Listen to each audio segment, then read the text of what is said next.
Сәлем қыздар, біз бүгін жұп-жұмсақ, тәп-тәтті, әдемі манты істейміз. Алдағы уақытта шығатын қызықты тәтті рецепттерден хабардар болу үшін каналыма тіркеліп алыңыз. Бірінші пиязын, картошкасын және сәбізін көбектеп турап аламыз.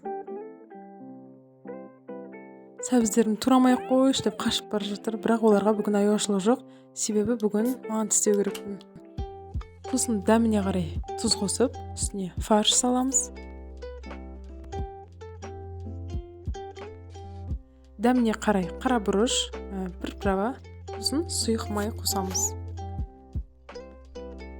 Сосын барлығын жақсылап араластырып, бір шетке бетін жауып қойып қоямыз. Сосын табаққа ұн салып алып, оның үстіне тұз салынған жылы суды құямыз.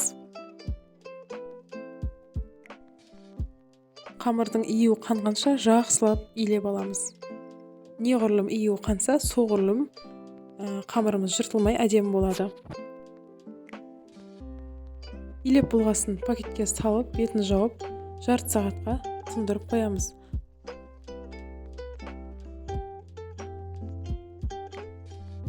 Жарты сағат өткен соң қамырды алып, үстіне аз-аздан ұн сеуіп, жаямыз.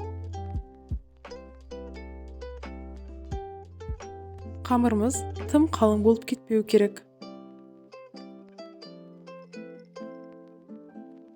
Сосын қамырды складка жасап орап алып, теңдей бөліктерге бөлеміз. Сосын ол бөлікті әрқайсысын ашып, барлығын мантының көлемінде шаршы етіп кесіп шығамыз.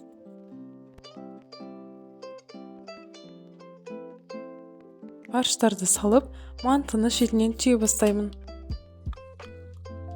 Сосын мантылерді мантаваркеге орналастырып, бетіне сұйық май, яғни пісте май жағамын, себебі олардың беттері қатты болып қаязып қалмау керек.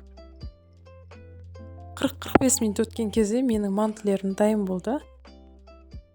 Манты пісіп жатқан кезде мен сковородкаға пиязға томатты қосып қуырып, подлив жасап қойдым.